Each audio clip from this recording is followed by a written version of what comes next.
बार बार deficiency ही आ रही है।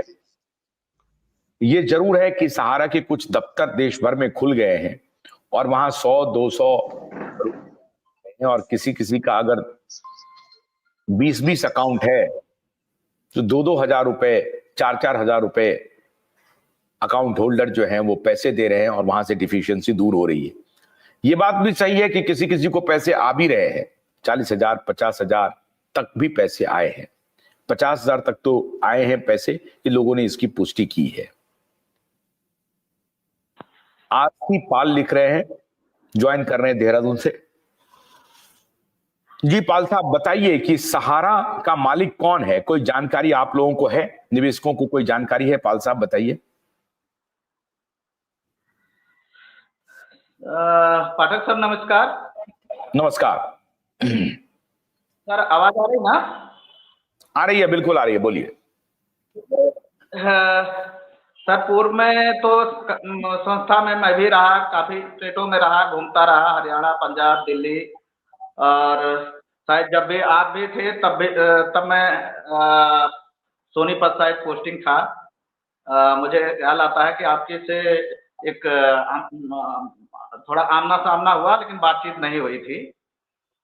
देखिए मालिक तो सर जो थे सुब्रत राय ही थे। अब वो चेयरमैन है, वो अपने आप को वर्कर कहते थे या अपने परिवार के तहत ये कहते थे हम अभिभावक हैं, और लोग वाकई अभिभावक मानते भी थे। और कल का भी मैं ज्वाइन नहीं कर पाया, लेकिन कल मैं सुन रहा था सर आपके जो बाद में जो कल की बातें हुई हैं। आज जो जमीनों का चल रहा है, आज जमीनें ऐसा नहीं है सर मध्य प्रदेश, इसी तरीके से मैंने एक बार जुड़ करके ये भी बताया कि उत्तराखंड में इनकी 3-4 जमीनें थी, और मैं पिछले 4 वर्षों से इनके खिलाफ लगातार, चाहे वो आंदोलन हो, चाहे वो उड़ीसा के कल वो बात कर रहे थे कि हमने 3 दिन तक उनके लगातार बैठकें की लॉकडाउन के दौरान, इसी तरीके ने हमने भी 3-4 दिन इनके मेन स्विच तक गिरा दिया और 4 दिन इनके रीजनल कार्यालय को चलने नहीं दिया। और मैंने कहा जब तक आप मेरा भुगतान नहीं करेंगे तब तक मैं आपको आपका ऑफिस नहीं चलने दूंगा, जो आपको करना है वो आप कर लीजिए। क्योंकि यहाँ पे सहारा समय का ब्यूरो ऑफिस भी था, यूपी उत्तराखंड, और राष्ट्रीय सहारा का भी यूनिट लगा हुआ है। कहीं ना कहीं दोनों लोग इतना ज्यादा प्रशासनिक अधिकारियों से इन्हीं के माध्यम से सब मैनेज करने की का प्रयास करते हैं। और पिछले 4 वर्षों से मैं देख रहा हूं कि मैं अकेला लड़ाई इनसे लड़ रहा हूं।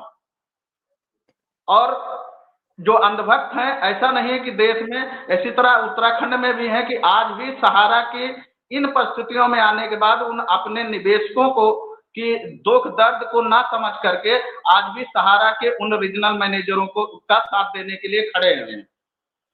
हम चाहे जिला अधिकारी के यहाँ हो, चाहे इनके खिलाफ मैंने सब 4-4 मुकदमे पंजीकृत किया। मैंने जिला अधिकारी देहरादून को लेटर लिख करके मैंने उत्तराखंड पीआईडी एक्ट के तहत इन पे शासनादेश भी जारी कराया। उसके तहत मैंने हरिद्वार की इनकी 555 बीघे जमीन पे रोक भी लगवाया। बट वही जो बंदर अंत चल रहा है कि कहीं ना कहीं शासन प्रशासन और सरकारों का, विधायकों का, मंत्रियों का, इनकी मिली भगत से कहीं ना कहीं उस रोक को हटवाने में कामयाब रहे सहारा इंडिया।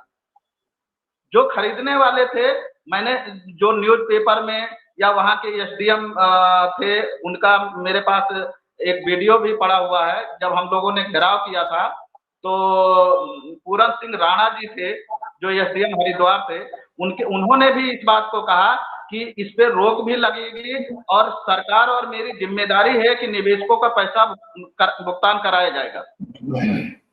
उसी समय के बाद इनकी अपनी चाल, और जो सहारा रियल एस्टेट की जमीनों में खरीदवाने में जो हाउसिंग डिवीजन से सहारा के कर्मचारी रहे, अधिकारी रहे, वो आज भी सहारा में जुड़ करके उनको सब कुछ पता है। अगर इन लोगों की तो सर संपत्तियों की जांच कराई जाए तो जो सहारा से वेतन मिल रहा था, आय से अधिक संपत्तियां इन लोगों के पास निकलेंगी। क्योंकि इन्होंने भी खूब कमीशन खोरी किया है। और आज ये रीजनल मैनेजर या जो मीडिया के लोग आज भी इनके मछली में जुड़े हुए हैं, चाहे वो बेरोजगारी का अभाव है, जो भी है। मैं भी नहीं जानता कि चलो वो बेचारे कहाँ जाएं। चलो 50,000 वेतन वाले को अगर टोकन मनी 20,000 मिल रही तो कर रहे हैं, लेकिन कम से कम निवेशकों को ये भुगतान में रोड़ा तो न बने, इतनी अंधभक्ति ना करें कि उन गरीब निवेशक जो लगातार परेशान हैं, रो रहे हैं, बिलख रहे हैं, दर दर के ठोकरे खा रहे हैं, भटक रहे हैं, उनका साथ देने के बजाय आज उन शासन प्रमुखों को पास जाकर के माइनस करने में ये लोग पूरी तरह कामयाब करते हैं। और यही 555 बीघे जमीन, यहाँ पे भी बड़े बड़े नेता मंत्रियों का इसमें नाम है सर। उत्तराखंड के नहीं, पूर्व के हमारे एक संगठन के प्रदेश अध्यक्ष ने भी कहा कि अन्य स्टेट के डीजीपी तक शामिल हैं उस हरिद्वार के लैंड में। और वहां के जो बिल्डर हैं जिन्होंने खरीदा है, सतीश त्यागी हैं और उनका बेटा अभिषेक त्यागी। जहां पे गेट वगैरह बना के पूरी प्लॉटिंग हो गई, उस पे 2-2 बार हम लोगों ने धरना प्रदर्शन किया, लेकिन शासन प्रशासन सुनने को कहीं तैयार नहीं है। और रीजनल मैनेजर आज भी ऑफिस में बैठ के 1,000 रुपए, 1200 रुपए जो मिनिमम, वो भी कैश के रूप में। कई लोगों को, अपने लोगों को मैंने भेजा कि जाकर के देखो, डिफिशिएंसी हटाने के नाम पे रिस्क गारंटी भी नहीं ले रहा कि पैसा मिलेगा, चाहे वो 10,000 रुपए। लेकिन अगर डिफिशिएंसी आ रही, लोग परेशान हैं, तो सोचते हैं चलो कोई रास्ता तो हो, चलो 1,500 रुपए और दे दो, क्या पता निकल जाए, क्या पता 10,000 आए, कल 50,000 आए, 1,000-1,200 रुपए क्या होगा। वो पर डे की डेट में आज वो कहते हैं हमको सैलरी नहीं मिल रही, लेकिन पर डे 5-10,000 रुपए पर डे की दिहाड़ी बना रहे हैं उन गरीब निवेशकों से। 1,000 रुपए, 1200 रुपए ले रहे हैं सर। और आपने भी एक बार कहा था एक अवधेश यादव है, वो लिख रहे हैं, 1 मिनट सुनिए। सहारा जीत की कगार पर खड़ी है, आज चाहे की स्थिति कुछ भी कर ले, लेकिन सहारा इंडिया परिवार जीत सुनिश्चित तय है। ये इसका, इनका क्या तात्पर्य है कि अदालत में 10,000 करोड़ रुपए जमा कर देंगे, हम लोग तो सब खुश हो जाएंगे अगर सहारा जीत के कगार पर खड़ी है तो? सर ऐसे देखो सर, अंधभक्तों को जवाब देना तो मतलब खुद की हम बेवकूफी समझ रहे हैं कि उनके पास कोई काम नहीं है, उनको खेल खेलना है व्हाट्सएप का, उनको कुछ अपना कमेंट कर देना है, साइड हो जाना है। हमारा और आपका समय बर्बाद कर रहे हैं ये लोग। जैसे कन्हैया साहब शुरू में आकर के आज तो नहीं नजर आ रहे हैं। आजकल उस महिला प्रभा जी का रोना जो देख रहा था, मैं देख करके, ऐसी कोई ग्रुप नहीं रहा होगा जिस ग्रुप में मैंने कल की वीडियो आपकी शेयर ना की हो। कम से कम 500 लोगों तक आपकी वीडियो गई होगी। हो सकता है उसमें से कुछ लोगों ने देखा होगा। मैंने देखो कि उत्तराखंड में इतने ग्रुप हैं, इतने न्यूज चैनल से मैं जुड़ा हुआ हूँ व्हाट्सएप ग्रुप में, लेकिन उन सब लोगों के पास भेजा कि किसी को तो उनका दर्द दिखाई दे और कोई उत्तराखंड में भी तो आवाज बने उन गरीब निवेशकों का। आज पहाड़ में सर किन किन परिस्थितियों में लोगों ने पैसा जमा किया होगा। और आज सरकार, या तो हमारी यहाँ तो बीजेपी सरकार है, यहाँ तो सिर्फ पुष्कर सिंह धामी जी, यहाँ अमित शाह को नहीं दिखाई दे रहा कि इतने दिन से सरकार है और आज तक क्या किया। उनके आंख के नीचे उनकी जमीनें बिक रही बगल में हरिद्वार में सर, 555 बीघे। और जिलाधिकारी के समय में रोक लगी, वही जिलाधिकारी आज की डेट में गढ़वाल मंडल के कमिश्नर है विनय शंकर पांडे जी। उनसे मेरी कई बार बातचीत हो गई। खुलेआम 4-4 मुकदमे हो रखे सर, देहरादून, चंबा, कोटद्वार और ऋषिकेश में। लेकिन यहां तक कि कोई केस को, यहाँ चंबा के केस में एफआईआर लगा दिया। आज 2-2, 2.5 साल हो गए, वो चार्जशीट लगाने को तैयार नहीं है, क्योंकि सब मैनेज हो रहे हैं बड़े अधिकारियों के माध्यम से।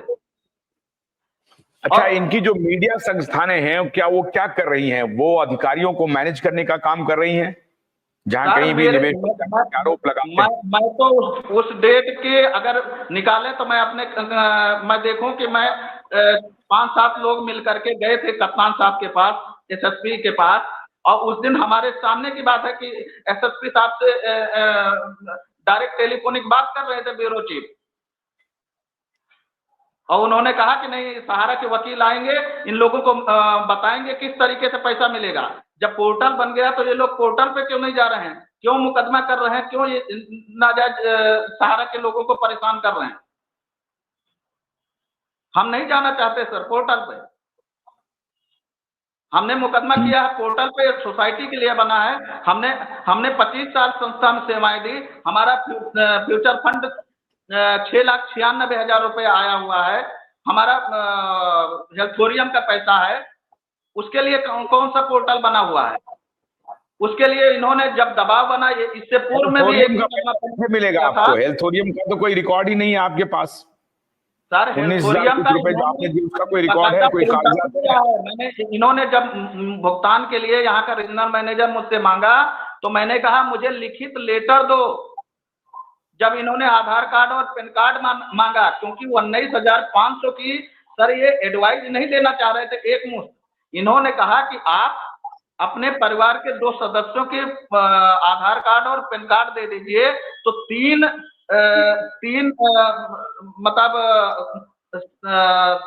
डिवाइड 3 लोगों में डिवाइड होके 19,500 रुपए, लगभग 23,000 के आसपास आएगा। तो मैंने कहा तुम्हें मैं आईडी और आधार कार्ड पैन कार्ड नहीं दूंगा। तो मैंने कहा या तो लिखित दो, तो लिखित लेटर तक है सर।